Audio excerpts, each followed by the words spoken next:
You go, that's a bass. If you come to Block Island, it's usually home of big fish. It's kind of like there's certain areas when you go buck hunting, you're just going for bucks. Today, this is the equivalent of going for big bucks. Big bucks, baby. There we go. Yep. Look at the size of this fish. Oh, he just whacked the bejesus out of it. Welcome to Block, baby. Great day out here fishing with Joe Diorio, Chris Megan, the crew from OTW.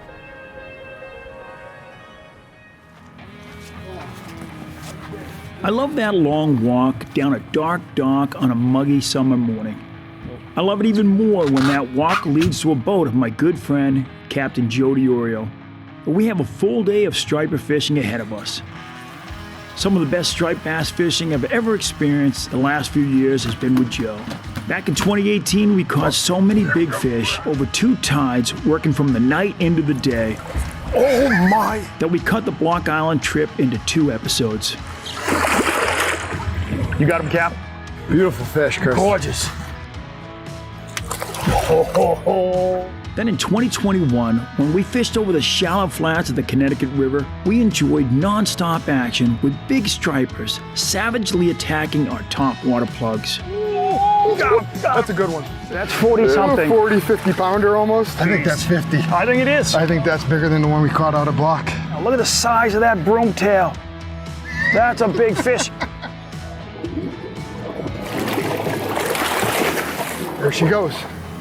On today's trip, we're headed back to the block, keeping the live eels for insurance though. With how many times Joe has fished the soft plastics, he insists a well-placed plastic can be just as effective as the real thing.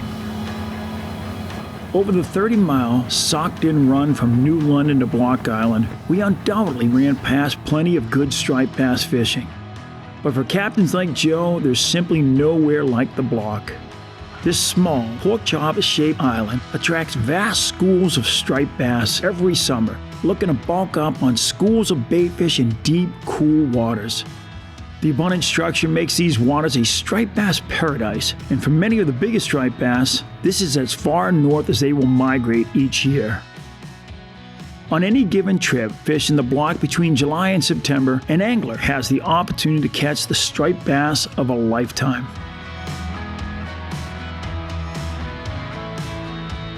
Out here with Joe Diorio. Joe, this reminds me of when we fished probably 6 or 7 years ago, July 16th, fog just like this. Actually, very smooth ride on the way out. Yep. And we fished live eels that day. Today, a little different. We're going with soft plastics. Walk me through what we're going to do today. So yeah, we're going to use soft plastics here. We're using the Joe bags, SPJ jig, and then the 14.5-inch eel. We're also going to be using the 12.5-inch Patriot fish. What we're basically going to be doing is casting them out, letting them drop all the way down to the bottom. We're going to do 2 pops, 5 cranks, 2 pops, 5 cranks. When they hit, set the hook 2, 3 times. That's right, baby. All right, and right now we're working the current. So are you throwing up and letting it drip back down? So I like to actually cast it either off to the side or behind the boat, okay, and fish the same way the current's going. The current's going. So either go in. cross current and sweep it in, all right, or right behind the boat and go the same direction as the current. If you come to Block Island, it's usually home of big fish. It's kind of like there's certain areas when you go buck hunting, you're just going for bucks. Today, this is the equivalent of going for big bucks, which is some big cows. Big bucks, baby. You know, but just to be out here. All right, so we're throwing it out. So yeah, like I said, just give it an 8 to 10-second count to let it get to the bottom. I like to close the bail and keep my finger on the line just so this way if I do feel bottom before, you know, I'm ready or if I feel a hit. And it's 2 pops, 5 cranks. Pops aren't very hard. Just little twitches. Little twitches. Just making it move like it's a live eel coming off the bottom, trying to find. That's it. We're in the rip now. There we go. That didn't take long. That did not take long.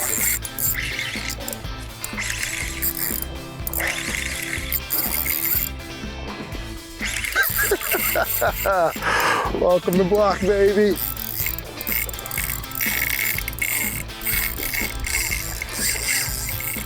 Now, does he hit it on the drop or did he hit it? He hit it as I was swimming it back.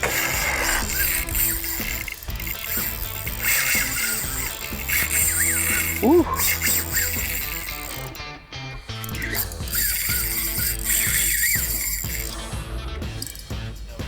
Pretty good. Nice fish, Joe. Not bad. Over the years, the combination of rising eel costs and circle hook regulations have pushed anglers like Joe to look beyond the eels for artificial alternatives. The solution has been 9 to 14 inch long, slender, soft plastics fished slowly through the bottom of the water column. Yep, there's fish down there. Yes. Just want to make sure you stay tight on these things. Because we're fishing it almost similar like a J hook. If you give them any pressure off, it will come undone. So just make sure you keep good tight pressure on them. If this show goes anything like the last one, Joe caught the first 5 or 6 fish, and I seem to dial it in and get 1 or 2. I remember that day. The second half of the day, you kicked my butt. Second half of the day, I figured it out.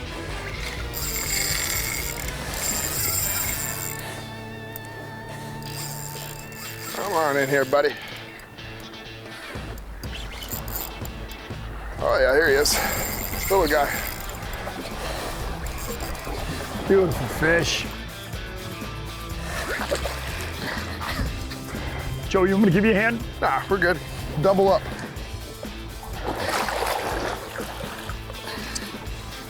There you go. Oh, might have been your second cast. Joe Bags, SPJ, 13.5 inch. Beautiful fish. Eel. It's a nice schoolie for block. What do you think that goes? High 30s, low 40s? Probably the mid 30s. Yeah. All right, we're gonna let him go.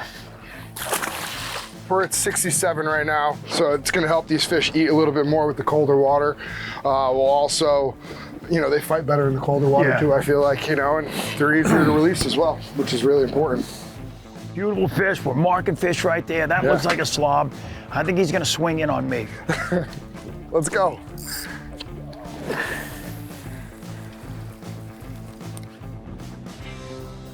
You actually feel bottom pretty good when you're dropping. Pretty rocky bottom right now. Yeah, very rocky. Do you get hung up a lot? A couple times you will. Not much though. If you let it sit down for long enough, you'll get hung I'll up. find a home. Oh yeah, we're marking them. Tell you what, the hair feels great when it's wet like this, and the hat feels good. That's some unbelievable flow. All right, let's see if we can get back on these things.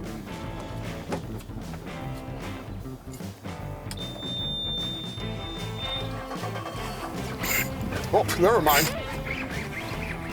You got him.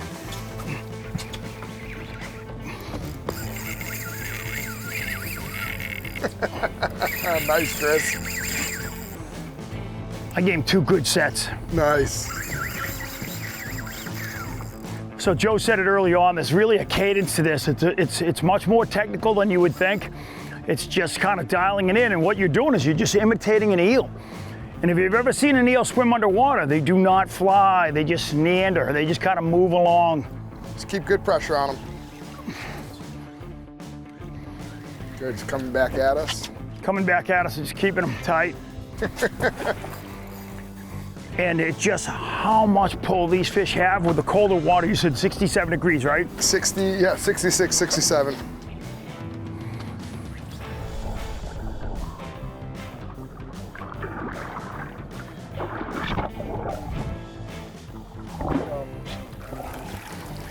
Single hook, button right in the corner. Nice fish. Joe, huh? Out here at Block Island, Joe Diorio. Always have fun with this guy. There's nothing like it out here. It really isn't. This is a blast. But I feel like I'm dialing in that cadence, and I think, like you said, that makes all the difference in the world, Joe. It truly does. You gotta swim these things. If you're not swimming them naturally, as natural as possible. You're not gonna get them. All right, Through a little water. Joe, thanks, brother. Good thing we didn't get up and leave. You, like, we're leaving, all of a sudden I felt the bump.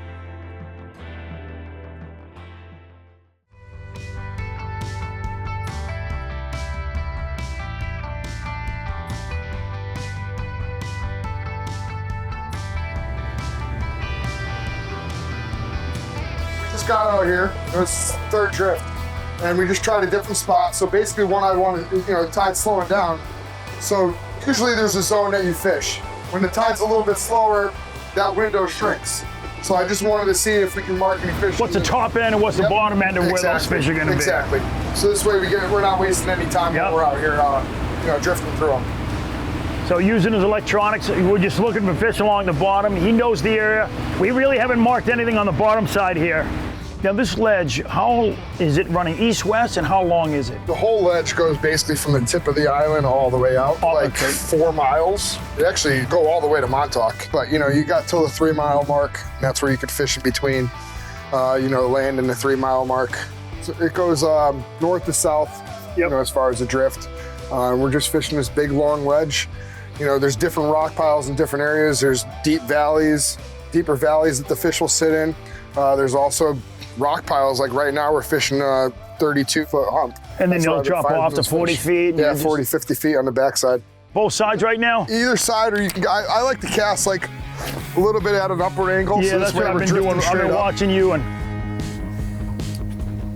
While Joe fished the plastics, I decided to fish alongside him with those eels we had brought along for the ride in a friendly competition. Still weary soft plastic could keep up.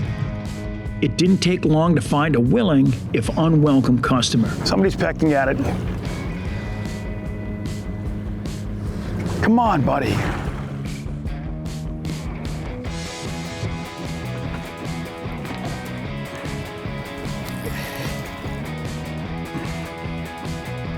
Nice job, Chris. Little bluefish out here? That's what was whacking it. All right, and the giant guys would be going crazy for you right now. Oh, they put this one on? Oh my God. That's a perfect size. All right, relax, buddy. Joe, you were saying that these move in like the second half of July, right? Yeah, clearly there's a couple around. The population's been making a pretty good comeback since previous years, but they actually put a limit on them in the last few years, whereas there was no limit, and I think that's helping that stock recover. Here we go. You want to put your finger in there? No. Should get hit here these next couple casts. There we go. What did I tell you? Well, you called that one. Yep.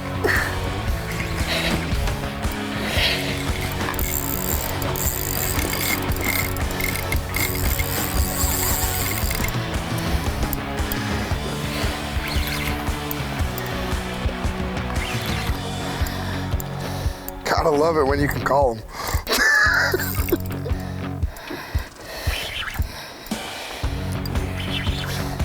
There he is. Oh. Not that bad. Beautiful fish.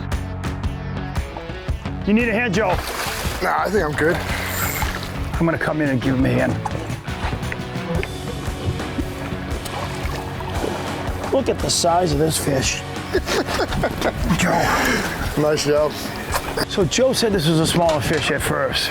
Two things I love about it. A, he called his shot. He goes, we're marking them good. We're probably going to button one now. I'm going to get back to casting. There she is. So you catch a ton of these. Give me a quick weight. Probably 40 pounds. That's what I'd say, 40. That just makes me want to keep casting. Probably 47, 48 inches. There she goes.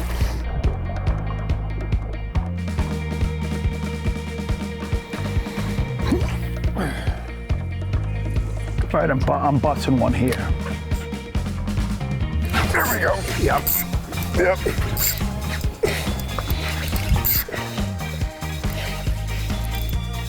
What'd you give, a 12s count? Yeah, about 12 now. We're gonna go up top. That's what we needed. Nice wolf pack like that to come through. I'm gonna throw one right in the middle of all of these. I would cast it right towards that boat.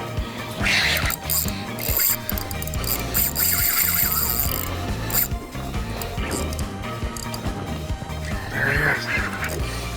Let me give you a hand. That's a beautiful fish.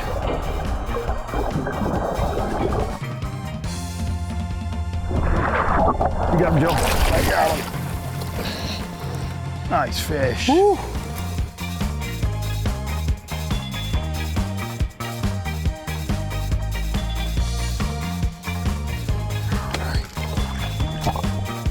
Oh, he's almost ready to go.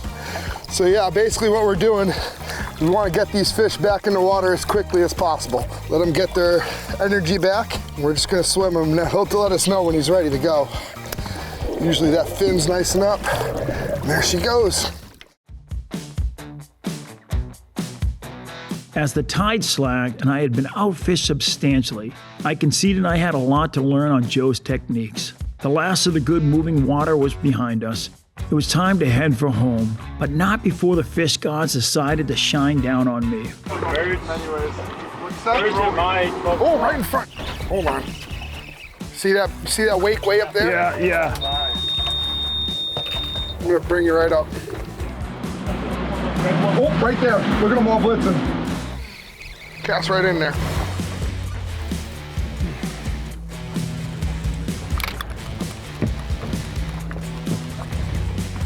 There you go, Chris. There you go. That's a bass. That's a bass. It came up and I think he swung at it, but I think he missed it. Oh my God, if you saw what it looks like underneath us right now. Oh, baby. There we go. There we go, Chris. Double. We are on the mother lode right now. Oh my gosh. Popped him. Just Good, popped cast him. it back out right over here. Quick release. It's the best kind. So we're using the Joe Bag skipper with the BKK Viper 4. I'm sorry, BKK Raptor Z's. Oh God.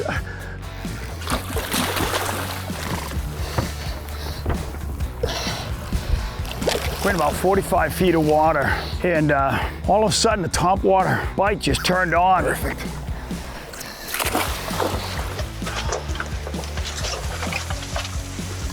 It's funny, we made a little further move out. We're right at that beam line. Oh, baby. There we go.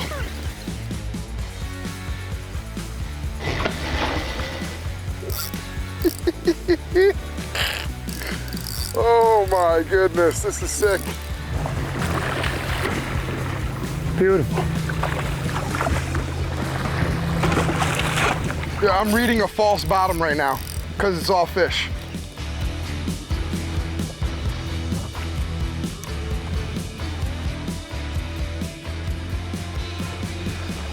There's just acres of schools like these things.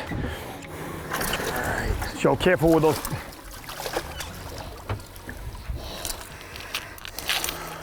End of the day, little schoolies, slot-sized fish, all feeding on the surface. Beautiful. Boy, they were just piled up there, weren't they? Yeah. They haven't gone far. They're right here. They're right here.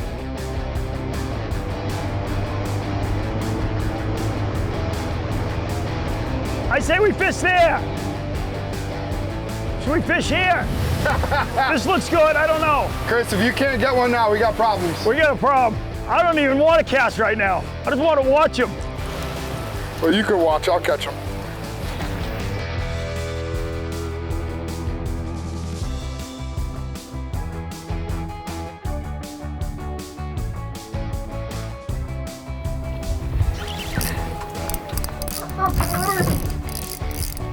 There we go. Come on. Doubled. Doubled. So we came out here throwing soft plastics, and I think Joe got at least 10 fish, all beautiful fish. I only got one. And then all of a sudden it was kind of like, all right, I think the day's over. We made a move a little further out, and there's just acres of bass feeding on the surface. They're down below, they're like, 30 feet below, 20 feet below, and all of a sudden they'll just push the bait up to the top, and then it's a feeding frenzy. And as quickly as it started, it's over. Nice. Two beautiful fish. How about fish this size just blasting on the surface? Crazy, isn't it?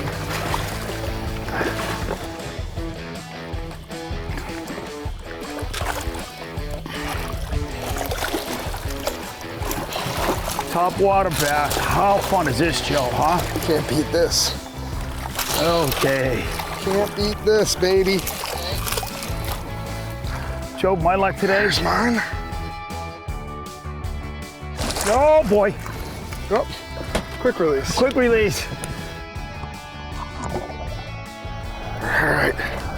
It's funny, I grabbed this and he just spun off of the front one and spun off the back. That is really hard to leave now. Go ahead, go right up. Let's see if there's anything else here. I saw something back there. Did you? I'm gonna try it. Oh, we are marking them down low.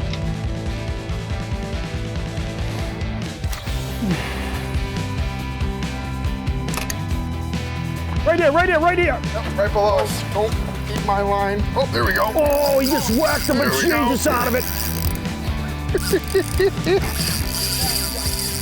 Oh, I'm off. Oh, I'm back on. Oh, back on. Oh, this is sick. This fish hit the plug out of the water. I think he caught it off the rim. Tipped it back in.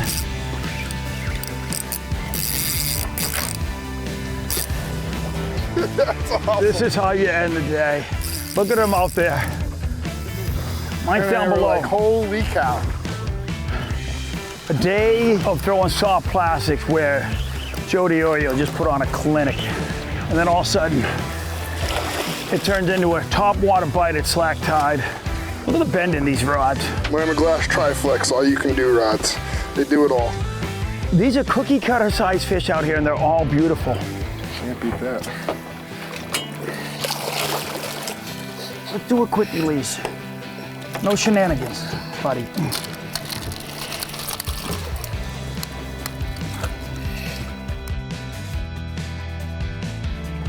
Just topwater bass to end the day. Great day out here fishing with Joe Diorio, Chris Megan, the crew from OTW. Had an unbelievable day. Joe put on a clinic with the soft plastic and the topwater. Pretty good on the topwater. This is wonderful. Just wonderful. Awesome times. Beautiful fish. We're gonna get these guys right back in the water. Realizing I have some work to do, perfecting Joe's soft plastic presentation before my next trip with him, I still couldn't help smiling over our adventure.